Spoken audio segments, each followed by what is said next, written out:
సూక్ష్మదర్శిని, దీనికి అర్థం పదునైన దృష్టి. ఈ సూక్ష్మ దృష్టి ఉన్నవారు చిన్న విషయాలు కూడా ఏ జూమ్ లెన్స్ లాంటివి లేకుండా క్లియర్గా చూడగలరన్నమాట. ఇలాంటి ఒక దృష్టి ఉన్న అమ్మాయి జీవితంలో జరిగిన ఒక మరపులేని సంఘటనే ఈ మూవీ. మన నజీరియా అలియాస్ ప్రియదర్శిని. తన భర్త యాంటోనీ ఒక పాపతో లవ్లీ ఫ్యామిలీ వాళ్ళది. యాంటోనీ ఒక సక్సెస్ఫుల్ లోన్ కన్సల్టెంట్. తన వర్క్లో చాలా మంచి పెర్ఫార్మెన్స్ ఇచ్చి అందరి మెప్పు పొందుతాడు. కానీ ఇంటి కిచెన్లో చిన్న చిన్న పొరపాట్లు చేసి ప్రియాకి దొరికిపోతాడు కూడా. యాంటోనీ మంచిగా వర్క్ చేయడం, దాంతోపాటు మంచి వాడు అయి ఉండడం వల్ల తన మేనేజర్ తన మంచితనాన్ని తన స్వార్థానికి వాడుకుంటాడు. ఇదంతా గమనిస్తున్న ప్రియా మేనేజర్ తన భర్తని బాగా మభ్యపెడుతున్నాడని తెలిసిన ఏం అనదు. ప్రియా ఫ్యామిలీ ఉంటున్న కమ్యూనిటీలో ఉన్న ఆడవాళ్ళు అందరూ ఒక వాట్సాప్ గ్రూప్ మెయింటైన్ చేసుకుని ఎప్పటికప్పుడు మాట్లాడుకుంటూ ఉంటారు. అయితే వాటిలో వచ్చిన స్టెప్పీ పెట్టిన మెసేజ్ ప్రియా దృష్టిని ఆకర్షిస్తుంది. నేను ఇంటర్వ్యూకి వెళ్తున్నా అన్నది దాని సారాంశం. స్టెప్పీ వర్గీస్ ఒక సింగిల్ మదర్. ప్రియా ఉంటున్న కమ్యూనిటీలోనే ఒక ఇల్లు రెంట్కి తీసుకుని ఉంటుంది. తను కూడా జాబ్ ట్రయల్స్ వేస్తుంది. జాబ్ కోసం చూస్తున్న ప్రియాకి ఇది మంచి అవకాశం. తన పాపని యాంటోనీతో స్కూల్కి పంపిన తర్వాత తాను రెడీ అయ్యి ఫాస్ట్గా స్టెప్పీని ఫాలో అయ్యి తాను ఇంటర్వ్యూకి వెళ్తున్న కంపెనీకి ఇంటర్వ్యూకి ఇవ్వడానికి వెళ్తుంది. అక్కడ ప్రియాని చూసిన స్టెఫీ షాక్ అవుతుంది. ఏంటి అని అడగగా ఇంట్లో ఉండి బోర్ కొట్టడం వల్ల ఇంటర్వ్యూ కోసం వచ్చాను అని ప్రియా సమాధానం చెప్తుంది. ఇద్దరు ఇంటర్వ్యూ పూర్తి చేసుకుని తిరిగి ఇంటికి వస్తారు. అయితే ప్రియా ఇంటికి పక్కన కొత్తగా ఎవరో దిగడం గమనించిన ప్రియా ఆనందపడి స్టెఫీకి చెప్తే నిన్ను కలిసిన వెంటనే ఖాళీ చేస్తారని చమత్కారంగా సమాధానం చెప్తుంది. ఇంట్లో వచ్చిన వారు ఎవరో కాదు, మన బసిల్ అలియాస్ మాన్యుల్. కుకింగ్ చేస్తున్న ప్రియాకి కిటికీలోంచి చూడగా మాన్యుల్ ఒక పిల్లిని రాయితో కొట్టి ఆనందపడడం కనిపిస్తుంది. అది చూసిన ప్రియా ఏంటి వీడు ఇలా ఉన్నాడు అనుకుంటుంది. ఆ రోజు నైట్ పడుకునే ముందు ప్రియా యాంటోనీ వాళ్ళ మేనేజర్ గురించి హెచ్చరిస్తుంది. వాళ్ళు నీ శ్రమని దోచుకుంటున్నారని చెప్తుంది. కానీ యాంటోనీ మేనేజర్ మీద నాకు నమ్మకం ఉందని ప్రియాకి సమాధానం చెప్తాడు. యాంటోనీ కూడా ప్రియా ఇంటర్వ్యూ గురించి అడగగా బాగా జరిగింది, కానీ ఇచ్చినా రాకపోయినా వచ్చినంత వరకు తనను సమాధానం చెప్తుంది. తర్వాత రోజు మళ్ళీ కుక్ చేస్తుండగా ప్రియా కిటికీలోంచి మళ్ళీ మేనేజర్ని చూడగా ఈసారి పాస్టర్స్ తో ఇంటి చుట్టూ శుద్ధి చేస్తుండడం కనబడుతుంది. ఈసారి ప్రియా అంతగా పట్టించుకోదు. అయితే కూరలో కొంచెం కరివేపాకు వేస్తే బాగున్నాం అనుకున్న ప్రియా బయట ఉన్న కరివేపాకు చెట్టు దగ్గరికి వచ్చి కోస్తూ మాన్యుల్ ఇంటిని గమనిస్తుంది. అప్పుడే మాన్యుల్ వాళ్ళ అమ్మ గ్రేస్ కింద పడిన పండుని తీసి వాసన చూడడం కనబడుతుంది. ముందు నుండి చాలా కుతూహలం ఉన్న ప్రియా ఏం జరుగుతుందని ఇంటి కిటికీలోంచి గమనిస్తుంది. అయితే గ్రేస్ వాళ్ళ ఇంటిలోకి వెళ్ళిపోతుంది. ప్రియా కుతూహలానికి తెరపడుతుంది. మాన్యుల్ మొత్తానికి ఇంటి నుండి బయటకు వచ్చి ఎదురింట్లో ఉన్న వాళ్ళ టీచర్ని పలకరించగా మాన్యుల్ గురించి అన్నీ తెలిసిన టీచర్ వల్ల మాన్యుల్ వాళ్ళ ఓన్ హౌస్ అని వాళ్ళ మదర్ గ్రేస్ ఆరోగ్యరీత్యా ఇక్కడికి వచ్చారని తెలుస్తుంది. అయితే గర్ల్స్ గ్రూప్ లో యాక్టివ్ గా ఉండే టీచర్ అందరికీ మాన్యుల్ గురించి చెప్తూ తన నాన్న 30-40 ఇయర్స్ క్రితం ఇక్కడే ఉన్న సెంటర్ లో బేకరీ స్టార్ట్ చేశారు అని, అది మాన్యుల్ తో పాటు పెరిగి పెద్దదయ్యిందని, అంతేకాకుండా అప్పట్లో మాన్యుల్ అమ్మ గ్రేస్ రైల్వేస్ లో పనిచేసేవారు అని చెప్తుంది. వాళ్ళకి 2 బిడ్డలు అని, ఒకరు మాన్యుల్ అయితే ఇంకొకరు మాన్యుల్ సిస్టర్ డయానా తన న్యూజిలాండ్ లో ఉంటుందని చెప్తుంది. స్టెఫీకి ఆఫీస్ టైం అవుతుంది. తన బాబుతో బయటకు వస్తూ స్టెఫీని చూసిన మాన్యుల్ పరిచయం చేసుకుంటాడు. ఇక్కడ నుండి అసలైన కథ మొదలవుతుంది. మోస్ట్ ఎలిజిబుల్ బ్యాచులర్ గా ఉన్న మాన్యుల్ కన్ను భర్త కోల్పోయిన స్టెఫీ మీద పడుతుంది. మాన్యుల్ కూడా ఇంటి చుట్టూ ఉన్న వాళ్ళతో కలివిడిగా ఉంటాడు. ఇంటికి వచ్చిన ప్రియా ఫ్యామిలీకి తన బేకరీ స్టోరీ చెప్తూ ఉంటాడు. ఇలా స్టోరీ చెప్తుండగా గ్రేస్ లేచి ఉండడం గమనించిన ప్రియా మాన్యుల్ చెప్తుంది. మాన్యుల్ వాళ్ళని వాళ్ళ అమ్మకి పరిచయం చేస్తాడు. అయితే ఆవిడ పెద్దగా పట్టించుకోదు. తర్వాత రోజు సమయం కోసం వెయిట్ చూస్తున్న మాన్యుల్ కి అందరూ బయటకు వెళ్లడం కనబడుతుంది. వాళ్ళందరూ వెళ్ళగానే కర్రకి ఒక గుడ్డ కట్టి ఇంటి దగ్గర ఉన్న ఖాళీ స్థలం మధ్యలో పాతి చుట్టూ ఉన్న ఇంటికి వెళ్లి ఆ కర్ర కనబడుతుందా లేదా అని చూస్తూ ఉంటాడు. ఎందుకు ఇలా చేస్తున్నాడు అన్నది ఎవరికీ అర్థం కాదు. తర్వాత రోజు స్టెఫీ యథావిధిగా ఆఫీస్ వెళ్ళడానికి బస్ స్టాప్ వెళ్ళడం చూసిన మాన్యుల్ స్టెఫీకి దగ్గర అవ్వడానికి సరైన అవకాశం అనుకుని తన కార్ తీసుకుని స్టెఫీ వెయిట్ చేస్తున్న వైపుగా వెళ్లి తనని డ్రాప్ చేస్తా అంటాడు. తెలిసిన వాడే కదా, అందులో టీచర్ మంచోడు అని చెప్పడంతో స్టెఫీ కూడా నమ్ముతుంది. చాలా త్వరగా వాళ్ళిద్దరూ దగ్గర అవుతారు. ఫోన్ నెంబర్స్ ఎక్స్చేంజ్ చేసుకుని చాటింగ్ కూడా స్టార్ట్ చేస్తారు. ఇంటి దగ్గర ప్రియా పనులు చేస్తూ ఉండగా గ్రేస్ బయటికి రావడం గమనించి మాటలు కలపడానికి ప్రయత్నిస్తుంది. కానీ గ్రేస్ నుండి ఏ సమాధానం ఉండదు. ప్రియా నిరాశ చెందుతుంది. ఇప్పుడే ఇంటికి వచ్చిన మాన్యుల్ ఓపెన్ చేసి ఉన్న కిటికీ దగ్గరికి వచ్చి బయట నుండి ఎవరైనా గమనిస్తున్నారా అని చూసి కిటికీని క్లోజ్ చేస్తాడు. తర్వాత పైకి వెళ్లి ఇటు ఉన్న వాళ్ళ ఇన్ఫర్మేషన్ ఫేస్బుక్ ద్వారా గమనిస్తూ ఉంటాడు. మరుసటి రోజు ఇంటి దగ్గర ఉడుమును చూసిన మాన్యుల్కి ఒక ఆలోచన వస్తుంది. దానిని చంపి అందరికి బీఫ్ పార్టీ అని పిలుస్తాడు. ఇప్పటికే దాన్ని చంపడం చూసిన ప్రియా ఈవినింగ్ పార్టీల్లో అది ఉడుము మాంసం అయి ఉండొచ్చని చెప్పినా ఎవరూ నమ్మరు. అందరూ హాయిగా తింటూ మాన్యుల్ కుకింగ్ ని పొగుడుతారు. అలా మాన్యుల్ అందరికీ దగ్గర అవడమే కాకుండా తన అమ్మ గ్రేస్ ఆరోగ్యం బాలేదని గుర్తు చేస్తూ ఉంటాడు. ఇప్పటికే మొదటి నుండి ఏదో దాస్తూ ఉన్నట్టు ఉన్న మాన్యుల్ వాళ్ళ రిలేటివ్స్ దగ్గరికి వెళ్లి ఆ పాతి పెట్టిన కర్ర గురించి చెప్తూ అది సిసిలీ ఆంటీ ఇంటి నుండి కనబడుతుంది. వాళ్ళు చెయ్యాలనుకునే అనుకునే పని మంగళవారం సిసిలీ వాళ్ళు చర్చికి వెళ్లే టైంలో రైట్ టైం అంటాడు. అయితే అది విన్న మాన్యుల్ అంకుల్, నువ్వు అనుకున్న పని మార్నింగ్ అయితే కష్టమని, నైట్ బెటర్ అని, ఇలా పాతి పెట్టడం కన్నా చెరువు గట్టు తీసుకుని వెళ్లి సైలెంట్ గా చంపేస్తే బెటర్ అని చెప్తాడు. అయితే మాన్యుల్ ప్లాన్ రైట్ అని వాళ్ళ అంకుల్ కొడుకు జాన్ మాన్యుల్ ని సపోర్ట్ చేస్తాడు. అయితే ఆ ప్లాన్ తో ముందుకు వెళ్దామని అనుకుంటారు.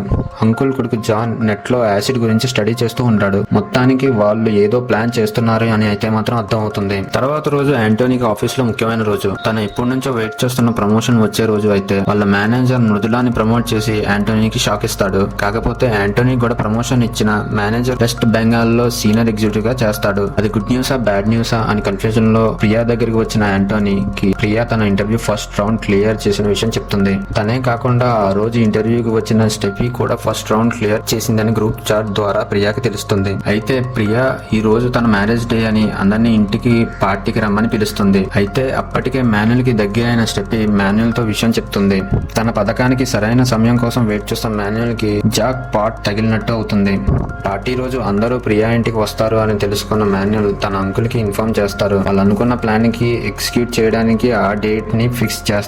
అంతేకాకుండా ప్లాన్ కావాల్సిన ఏర్పాట్ల భాగంగా tins, plastic covers, chemicals ready చేసుకుంటాడు మాన్యుల్ మరియు వాళ్ళ రిలేటివ్స్ జాన్ అండ్ అంకుల్. వాళ్ళ అంకుల్ ఇప్పటికప్పుడు డౌట్ పెడుతున్న మాన్యుల్ అండ్ జాన్ ఏం కాదు అని సర్ది చెప్తూ వస్తూ ఉంటారు. ఒక పక్క ప్రియా ఆనందం అయితే ఎక్కువసేపు ఉండదు. యాంటోనీని వెస్ట్ బెంగాల్ ట్రాన్స్ఫర్ చేశారని తెలుసుకొని నిరాశ చెందుతుంది. అప్పటికే ప్రియా పార్టీ అనౌన్స్ చేయడంతో పార్టీకి వచ్చిన అందరికీ యాంటోనీ విషయం తెలిసి సానుభూతి తెలుపుతూ ఉండగా మాన్యుల్ పార్టీకి వస్తాడు. కానీ పార్టీకి లేట్ గా వస్తాడు. మాన్యుల్ వచ్చే ముందు ఇంట్లోనే ఒక చిన్న నిప్పు స్టార్ట్ చేసి వస్తాడు. ఆ నిప్పు కరెక్ట్ గా ప్రియా వాళ్ళ ఇంట్లో మాన్యుల్ ఉన్నప్పుడు పెద్దగా అవుతుంది. అది చూసిన ప్రియా కంగారు పడి అందరికి చెప్తుంది. నిప్పు ఆర్పడానికి అందరూ ఇంటికి వెళ్తారు. అప్పుడే అందరికీ తెలుస్తుంది మాన్యుల్ వాళ్ళ అమ్మ గ్రేస్ కనబడట్లేదు అని. పోలీసులు వచ్చి విచారిస్తారు. ఇప్పుడు మాన్యుల్ వాళ్ళ అమ్మకి మతిమరుపు ఉందని, అల్జైమర్స్, బ్రెయిన్ డిసార్డర్, ఫ్రీక్వెంట్ గా గతం మర్చిపోయే ప్రాబ్లం ఉందని చెప్తాడు. గ్రేస్ కి ఆ ప్రాబ్లం ఉందని పోలీసులతో పాటు ఆ కమ్యూనిటీలో ఉన్న వాళ్ళకి కూడా అప్పుడే తెలుస్తుంది. పోలీసులు సీరియస్ గా మొత్తం వెతుకుతారు. అయితే మాన్యుల్ నుండి అంత కంగారు అయితే కనబడదు. అయితే అందరూ వెతుకుతూ ఉండగా ట్రైన్ ట్యాక్ దగ్గర గ్రేస్ కనబడినట్టు సమాచారం రావడంతో గ్రేస్ బాగానే ఉన్నారు అని అందరూ ఊపిరి పీల్చుకుంటారు. మాన్యుల్ ప్లాన్ తన అమ్మ కోసం అనుకున్న మన అందరికి గ్రేస్ బాగానే ఉంటే అసలు ఆ యాసిడ్ ప్లాన్ దేనికోసం అనే డౌట్ వస్తుంది. వాళ్ళ అమ్మ ఇంట్లో ఉంటారు అని తెలిసి ఇంటికి నింపబెట్టిన మాన్యుల్ కి వాళ్ళ అమ్మే టార్గెట్, వాళ్ళ ప్లాన్ ఫెయిల్ అయిందా లేదా వేరే ప్లాన్ ఉండి అని డౌట్స్ మనకి వస్తాయి. పోలీసులు గ్రేస్ ని కనిపెట్టి వాళ్ళ స్టేషన్ లో ఉంచుతారు. అది తెలిసిన మాన్యుల్ అందరితో స్టేషన్ కి వెళ్లి తెచ్చుకుంటారు. మాన్యుల్ బిహేవియర్ నార్మల్ గా ఉండడం వల్ల పోలీసులకు కూడా అనుమానం రాదు. గ్రేస్ ని మాన్యుల్ తో ఇంటికి పంపుతారు. అందరి సహాయంతో ఇంటికి తీసుకుని వచ్చాక అందరూ ఒక నర్సుని పెడితే బాగున్ను అని సలహా ఇస్తారు. యాంటోనీ కూడా సిస్టర్ సిసిల్ అయితే బాగా చూసుకుంటుందని చెప్తాడు. సరే అని మాన్యుల్ చెప్తాడు. అంతా బాగానే గడుస్తుంది. కానీ ఈ సంఘటనతో ప్రియాకి కొత్త అనుమానాలు స్టార్ట్ అవుతూ ఉంటుంది. గ్రేస్ కి అల్జైమర్ లేదు, కానీ ఎందుకు మాన్యుల్ అలా చిత్రీకరిస్తున్నాడో తెలియడం లేదని యాంటోనీకి చెప్తుంది ప్రియా. యాంటోనీ పెద్దగా పట్టించుకోడు. ఏదో పెద్దగా ప్లాన్ చేస్తున్న మాన్యుల్ ఆ ప్లాన్ లో భాగంగా స్టెఫీతో నేను బయటకు వెళ్తున్నా అని ఒక రోజు వాళ్ళ అమ్మతో ఇంట్లో ఉండమని అడుగుతాడు. స్టెఫీ సరే అంటుంది. ఏం జరుగుతుంది అని కుతూహలంతో ప్రియా వాళ్ళని అబ్జర్వ్ చేస్తూ ఉండగా స్టెఫీ అండ్ మాన్యుల్ మాట్లాడుకోవడం ప్రియా కంటపడుతుంది. ప్లాన్ లో భాగంగా మాన్యుల్ తన కజిన్ డాక్టర్ జాన్ దగ్గర స్లీపింగ్ పిల్స్ తీసుకుంటాడు. తను చూసినప్పుడు మాన్యుల్ వాళ్ళ అమ్మ గ్రేస్ అన్ని కరెక్ట్ గా చేస్తారు అని, అసలు ఏది మర్చిపోరని ప్రియా తన ఫ్రెండ్ సులుకి చెప్తుంది. అంతేకాకుండా ప్రూవ్ కూడా చేస్తుంది. అయితే ఏది నిజమో కాదో తెలియాలి అంటే గ్రేస్ ని డైరెక్ట్ గా అడిగి చూడని చెప్తుంది సులు ప్రియాకి. మాన్యుల్ లేని టైం కోసం వెయిట్ చేస్తుంది ప్రియా. మరుసటి రోజు అందరికి కావాల్సిన రోజు వస్తుంది. మాన్యుల్ బయటికి వెళ్తూ స్టెఫీని అప్పటికే నిద్రమాత్రలు కలిపి ఉంచిన జ్యూస్ ని అక్కడ ఉంచి అమ్మ తాగేలా చూడు, నచ్చితే నువ్వు కూడా తాగు అంటాడు. మాన్యుల్ ని గుడ్డిగా నమ్మిన స్టెఫీ గ్రేస్ వద్దంటున్నా ఏదో ఒకలాగా తాను తాగి గ్రేసీకి కూడా తాగిస్తుంది. అంతా ప్లాన్ ప్రకారం జరుగుతుంది అనుకుంటాడు మాన్యుల్. సులువు మాటలు గుర్తు వచ్చిన ప్రియా గ్రేస్ ని డైరెక్ట్ గా వెళ్లి అడుగుదామని వస్తుంది. ప్లాన్ లో భాగంగా మాన్యుల్ అంకుల్ గ్రేస్ స్పృహ కోల్పోయిన తర్వాత కిడ్నాప్ చేయడానికి ఇంటికి రాగా ప్రియా వాళ్ళ ఇంటికి వెళ్లడం చూస్తాడు. అది చూసిన అంకుల్ అది మాన్యుల్ కి చెప్పగా ప్లాన్ ఫెయిల్ అవుతుందేమో అని కంగారు పడి యాంటోనీని యూజ్ చేసుకుని ప్రియాని ఆ ఇంట్లోంచి బయటకు వచ్చేలా చేస్తాడు. ప్రియా బయటకు వచ్చిన వెంటనే స్పృహ కోల్పోయిన గ్రేస్ ని కిడ్నాప్ చేస్తాడు మాన్యుల్ అంకుల్. ప్లాన్ బాగా వర్కౌట్ అవుతుంది. పోలీసులు కూడా మళ్ళీ ఆమె ఇంట్లోంచి వెళ్లిపోయారు అని వెతకగా షాకింగ్ న్యూస్ వింటారు. రైల్వే స్టేషన్ దగ్గర గ్రేస్ వయసులోనే ఉన్న ఒక గుర్తులేని శవం దొరుకుతుంది. ప్రియాకి కూడా విషయం తెలుస్తుంది. కానీ ఆ శవం గుర్తుపట్టలేనట్టు ఉండడం వల్ల అది గ్రేసా కాదా అనేది తెలియదు. ఇప్పటికీ గ్రేస్ కి వ్యతిరేకంగా ఏదో జరుగుతుంది అని కనిపెట్టిన ప్రియాకి గ్రేస్ ని కాపాడలేకపోయాను అని గిల్ట్ స్టార్ట్ అవుతుంది. గ్రేస్ కనబడకపోవడం, ఆ ఏజ్ లో ఉన్న శవం దొరకడం వల్ల మాన్యుల్ సిస్టర్ అయిన డయానా కూడా న్యూజిలాండ్ నుండి వస్తుంది. అయితే డయానా ఇంటికి వచ్చే టైంకి పోలీసులు అక్కడ ఉండడం, దొరికిన శవం వాళ్ళ అమ్మది కాదు అని ధృవీకరించడంతో అందరూ ఊపిరి పీల్చుకుంటారు. అయితే స్టెఫీ ఉండగా గ్రేస్ కిడ్నాప్ అవడంతో స్టెఫీ గిల్టీతో ఉంటుంది. సులు అండ్ ప్రియా పలకరించడానికి వెళ్ళగా సులు ప్రియాని నువ్వు కరెక్ట్ టైంకి ఎందుకు బయటకు వచ్చేసావా అని అడుగుతుంది. దాంతో మాన్యుల్ వల్లనే బయటకు వచ్చానని తెలుసుకున్న ప్రియా ఇదంతా మాన్యుల్ ప్లాన్ అని అర్థమవుతుంది. ఒక పక్క పోలీసులు కూడా ఇంట్లో ఉన్న మాన్యుల్ ని, డయానాని, అంకుల్ ని, జాన్ ని అందరినీ విచారించగా మాన్యుల్ అండ్ వాళ్ళ అక్క డయానా చెప్పే కొన్ని మాటలు నమ్మబుద్ధి కావు. అయినా సరైన సాక్ష్యాలు లేకపోవడం వల్ల ఏదీ నిర్ధారణలోకి రారు. ప్రియా విషయాన్ని ఎలాగైనా తెలుసుకోవాలని డయానాని పరిచయం చేసుకుని తన ఫోన్ నెంబర్ అడుగుతుంది. డయానా కూడా ప్రియాకి ఫోన్ నెంబర్ ఇస్తుంది. డయానా న్యూజిలాండ్ కి నెక్స్ట్ రోజు తిరిగి వెళ్ళిపోవాలి అనగా అక్కడ కావాల్సిన బిజినెస్ కోసం ఇక్కడ ల్యాండ్ ని అమ్మకానికి పెట్టగా నేను సరైన ప్రైజ్ కి చూసి నేను అమ్మి పెడతానని మాన్యుల్ చెప్పి వాళ్ళ అక్కని తిరిగి న్యూజిలాండ్ పంపుతాడు. గ్రేస్ కనబడట్లేదు అని చిన్న బాధ కూడా వాళ్ళిద్దరిలో కనబడదు. ప్రియా అనుమానం ఇంకా బలపడుతుంది. కానీ సాక్ష్యాలు లేకపోవడం వల్ల ఏం చేయడానికి ఉండదు. తర్వాత రోజు మాన్యుల్ ఇంటికి కొన్ని వాటర్ టిన్స్ లాంటివి తెస్తాడు. అయితే మధ్యరాత్రిలో లేచిన ప్రియాకి ఇంట్లో గ్రేస్ ఉన్నట్టు కనబడుతుంది. మరుసటి రోజు అదే విషయం సురు మరియు ఆస్మాకి చెప్పి వాళ్ళ సహాయం కోరుతుంది. వాళ్ళు కూడా సరే అనడంతో ఆ రోజు నైట్ మాన్యుల్ బయటికి వెళ్ళగానే సీక్రెట్ గా మాన్యుల్ ఇంట్లోకి వెళ్తుంది ప్రియా. ముగ్గురు ఫోన్ లో కనెక్ట్ అయ్యి ప్రియాకి హెల్ప్ చేస్తూ ఉంటారు. ప్రియా మెల్లగా ఇంటి పైకి వెళ్లి తాను గ్రేస్ చూసిన అద్దంలోకి వెళ్లి చూడగా అప్పటికే మాస్క్ వేసుకుని ఉన్న జాన్ ప్రియాని చూసి భయపడతాడు. కానీ అద్దం అడ్డుగా ఉండడం వల్ల ప్రియాకి జాన్ కనబడడు. జాన్ వెంటనే ప్రియా గురించి మాన్యుల్ కి చెప్పగా మాన్యుల్ వెంటనే ఇంటికి తిరిగి వస్తాడు. అది తెలుసుకున్న ప్రియా ఫాస్ట్ గా దిగి తప్పించుకోవడానికి గోడ దగ్గరికి చేరుకొని గోడ దూకే టైంకి మాన్యుల్ ప్రియాని పట్టేసుకుంటాడు. దొరికిన ప్రియాని ఏమైనా అందామనే లోపు యాంటోనీ వెనకాల ఉండడం గమనించిన మాన్యుల్ ప్రియా ఏదో తప్పు చేస్తుందని చిత్రీకరిస్తాడు. అయితే ప్రియా వచ్చిన దారిని పరిశీలిస్తున్న మాన్యుల్ కి బాత్రూమ్ పైప్ పక్కన గోడ మీద బ్లడ్ ఉండడం గమనించి కంగారు పడి మనం దొరికిపోతామని జాన్ మీద కోప్పడతాడు. ఇద్దరు కాసేపు గొడవ పడతారు. కానీ గొడవ పడడానికి సరైన సమయం కాదు అని తెలుసుకుని జాన్ ని సలహా అడుగుతాడు మాన్యుల్. అయితే జాన్ డెడ్ బాడీని మూవ్ చేయాలి అని చెప్తాడు. అప్పుడు అర్థమవుతుంది ఇంట్లో ఎవరో డెడ్ బాడీ ఉందని, దానిని మాయం చేయడానికి ట్రై చేస్తున్నారని. కానీ జాన్ సలహా నచ్చని మాన్యుల్ తానే ఇంకో ప్లాన్ రచిస్తాను అంటాడు. ఇప్పుడే మూవీ ఇంకొంచెం భయంకరంగా మారుతుంది. జాన్ మాన్యుల్ వాళ్ళ ఇంటికి రావడానికి కారణమే ఒక మనిషిని చంపి ఆ శవాన్ని యాసిడ్ ద్వారా మాయం చేయడానికి ట్రై చేయడం. దానికి తగ్గట్టు రూమ్ అంతా కవర్స్ తో కవర్ అయ్యేటట్టు చేసి బాత్రూమ్ లో యాసిడ్ ఉంటుంది. ముందు రోజు మాన్యుల్ అందుకే యాసిడ్ టిన్స్ తెచ్చి ఇంట్లో పెడతాడు అని మనకి అర్థం అవుతుంది. ఈ ప్లంబింగ్ లీక్ వల్ల మాన్యుల్ కంగారు పడి వాళ్ళ అంకుల్కి చెప్తూ డయానాకి ఈ విషయం తెలిస్తే ఇంకా ప్రాబ్లం పెద్దదవుతుందని చెప్తాడు. అప్పుడు ఈ కుట్రలో డయానాకి ఏ సంబంధం లేదని తెలుస్తుంది. మాన్యుల్ అంకుల్ ను కంగారు పడొద్దని ప్రియాతో జాగ్రత్తగా ఉండమని మాన్యుల్ కి చెప్తాడు. మాన్యుల్ టైం కూడా కలిసి వస్తుంది. యాంటోనీ ప్రియాతో మాన్యుల్ మ్యాటర్ ఇంకా వదిలేస్తే మంచిది అని వాళ్ళ ఇంటి వైపు వెళ్ళొద్దని చెప్తాడు. తన మాట ఎవరూ నమ్మడం లేదని బాధపడుతున్న ప్రియాకి డయానా గుర్తు వస్తుంది. తనకి మెసేజ్ చేస్తుంది. డయానా కూడా నార్మల్ గా మాట్లాడగా ప్రియాకి మాన్యుల్ మీద డౌట్ అని చెప్తుంది. డయానా అలాంటిది ఏమి ఉండదులే అని తోసిపుచ్చుతుంది. ప్రియా మాత్రం తన సైడ్ నుండి నిజం కోసం ట్రై చేస్తూ ఏదైనా ఆధారం కోసం స్టెఫీ దగ్గరికి వెళ్ళగా ఆ రోజు స్టెఫీ నేను కూడా జ్యూస్ తాగి స్పృహ కోల్పోయా అని చెప్తుంది. కానీ అదే జ్యూస్ తాగిన ప్రియాకి నిద్ర రాకపోవడంతో ఏం జరుగుతుందో అర్థం కాదు ఇద్దరికి. మాన్యుల్ కి కొత్త సమస్య వస్తుంది. ఆ గోడ మీద ఉన్న రక్తపు మరకలు వాటిని దాచడానికి ప్రయత్నాలు చేయగా మాన్యుల్ నే గమనిస్తున్న ప్రియా మరియు వాళ్ళ ఫ్రెండ్స్ ఏదో దాస్తున్నాడని తెలుస్తుంది. దాంతో పాటు డయానా కూడా నెక్స్ట్ రోజు వస్తుందని చెప్తుంది. దాంతో త్వరగా అన్ని క్లీన్ చేద్దాం అనుకుంటారు. ఒక రూమ్ నిండా పెట్టిన కవర్స్ ని క్లీన్ చేస్తారు. వాసన రాకుండా స్ప్రే కొడతారు. అయితే మాన్యుల్ డయానాని పిక్ చేసుకోవడానికి బయటికి వెళ్ళగా సులు అండ్ ఆస్మా మాన్యుల్ దాచిన దాన్ని కనిపెట్టడానికి వెళ్తారు. సులు ఆ రక్త మార్కులు ఉన్న దగ్గరికి వెళ్లి చూడగా అది అప్పుడే ఫ్రెష్ గా పెయింట్ వేసినట్టు ఉంటుంది. అది చూసేలోపు జాన్ వాళ్ళిద్దరిని పంపేస్తాడు. ఇప్పుడు ఏం చేయాలో అర్థం కాని ప్రియాకి యాంటోనీ ద్వారా షాకింగ్ న్యూస్ తెలుస్తుంది. అది ఏంటంటే డయానాని పిక్ చేసుకోవడానికి వెళ్ళిన మాన్యుల్ వాళ్ళ అమ్మ గ్రేస్ తో ఇంటికి తిరిగి వస్తాడు. ప్రియా మరియు ఫ్రెండ్స్ షాక్ లో ఉంటారు. వాళ్ళు అనుకున్నది అంతా తలకిందులవుతుంది. దానికి తోడు అప్పటి వరకు తనకి సహకరించిన సులు మరియు ఆస్మా కూడా ప్రియాని నమ్మి మాన్యుల్ని అనవసరంగా అనుమానించామని బాధపడతారు. అది చూసిన ప్రియా ఎవరు నమ్మినా నమ్మకపోయినా ఏదో జరుగుతుందనే డౌట్ తో గ్రేస్ ని అడగడానికి వెళ్తుంది. ఆవిడ చెప్పే టైంకి మాన్యుల్ వచ్చి డిస్టర్బ్ చేస్తాడు. కన్ఫ్యూజన్తో తిరిగి వెళ్తున్న ప్రియా డయానాతో మాట్లాడడానికి వాయిస్ మెసేజ్ పంపగా డయానా ఫోన్ మాన్యుల్ దగ్గర ఉంటుంది. ఆ మెసేజ్ మాన్యుల్ ఓపెన్ చేస్తాడు. ఇక్కడ గ్రేస్ ఎలా తిరిగి వచ్చింది, వస్తాను అన్న డయానా ఏమైంది, అసలు డయానా ఫోన్ మాన్యుల్ దగ్గర ఎందుకు ఉంది, అన్నిటికన్నా ముఖ్యంగా ఆ డెడ్ బాడీ ఎవరిది అన్న ప్రశ్నలు మనకు వస్తాయి. అన్నీ అనుకున్న ప్లాన్ ప్రకారం జరగడంతో అనుకున్న విధంగా ఇల్లు ఖాళీ చేసి వేరే ఊరు వెళ్ళిపోతారు మాన్యుల్ మరియు వాళ్ళ అమ్మ. ప్రియా మాత్రం డయానాతో మాట్లాడడానికి ప్రయత్నిస్తూ ఉండగా మాన్యుల్ దగ్గర ఫోన్ ఉండడం వల్ల ఆ ఫోన్ కాల్ని ఇగ్నోర్ చేస్తాడు.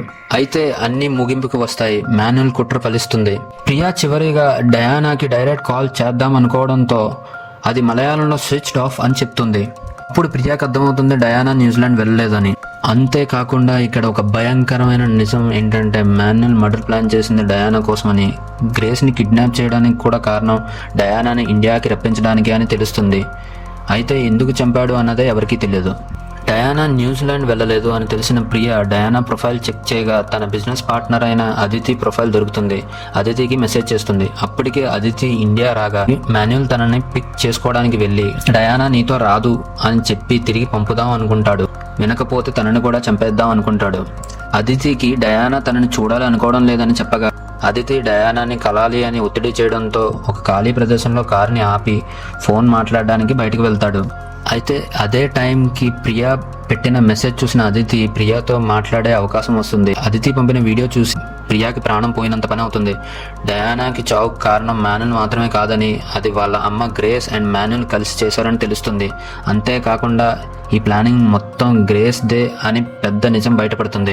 ప్రియా వెంటనే అదితిని మాన్యుల్ గురించి హెచ్చరించగా అది చూసి తేలుకునే లోపే అదితికి మత్తు మందిస్తాడు మాన్యుల్. ప్రియాకి ఏం చేయాలో అర్థం కాక యాంటోనీ సహాయం కోసం కాల్ చేయగా యాంటోనీ కూడా నమ్మడు. ఏం చేయాలో తెలియని ప్రియా బేకరీకి వెళ్ళి కూర్చోగా మాన్యుల్ ఉండే ప్లేస్ కొత్తగా స్టార్ట్ చేయబోయే షాప్ అని తెలుస్తుంది. అయితే ప్రియా అప్పటికే అక్కడికి వెళ్ళి పోలీసులకు ఫోన్ చేస్తుంది. పోలీసుల వరకు వెయిట్ చేయని ప్రియా ఆ అండర్ కన్స్ట్రక్షన్ షాప్లోకి వెళ్ళగా అది చాలా ఖాళీగా ఉంటుంది. అదితిని ఎలాగైనా కాపాడాలనుకున్న ప్రియా ఒంటరిగా ఇంకా లోపలికి వెళ్తుంది. లోపలికి వెళ్ళిన ప్రియాకి అదితిని టేబుల్ మీద పడుకోబెట్టి డాక్టర్ జాన్ అండ్ మాన్యుల్ చంపడానికి చూడగా ప్రియా తనని కాపాడుతూ మాన్యుల్ కంటపడుతుంది. వెంటనే ప్రియాని చంపుదామని చూడడంతో కారుతో గుర్తించేస్తుంది ప్రియా. మాన్యుల్ స్లో కోల్పోవడంతో అదితిని కాపాడుతుంది అని పోలీసులకి పట్టిస్తుంది. అప్పుడు అందరూ ప్రియాని నమ్మనందుకు సారీ చెప్పి ప్రియాని హీరోగా పొగుడతారు. అసలు డయానాని చంపాల్సిన అవసరం ఎందుకు వచ్చింది అంటే డయానా మొదటి నుంచి ఇండిపెండెంట్గా ఓపెన్ మైండెడ్ ఉమెన్గా ఉండేది. వీళ్ళ మీద ఆధారపడకుండా హాయిగా బతకాలని న్యూజిలాండ్ వెళ్ళిపోయింది. అప్పుడు తనకి అదితి పరిచయం అవుతుంది. అదితి ఒక బిజినెస్ పార్ట్నరే కాదు, లైఫ్ పార్ట్నర్ కూడా. అవునండి, వాళ్ళిద్దరూ ఇష్టపడతారు, పెళ్లి కూడా చేసుకుందాం అనుకుంటారు. అయితే ఆ విషయం తెలిసిన డయానా వాళ్ళ అమ్మ గ్రేస్ అది నచ్చదు. ఆ విషయం అందరికీ తెలిస్తే పరువు పోతుందని చెప్పి మాన్యుల్తో డయానాని చంపేయడానికి ప్లాన్ చేయమని చెప్తుంది. గ్రేస్, మాన్యుల్, జాన్ వాళ్ళ నాన్న కలిసి డయానాని చంపడానికి ప్లాన్ చేస్తారు. ఇది ఒక పరువు హత్య. మీరు కూడా మీ చుట్టుపక్కన ఉన్న వాళ్ళ మీద ఒక కన్ను వేసి ఉండండి.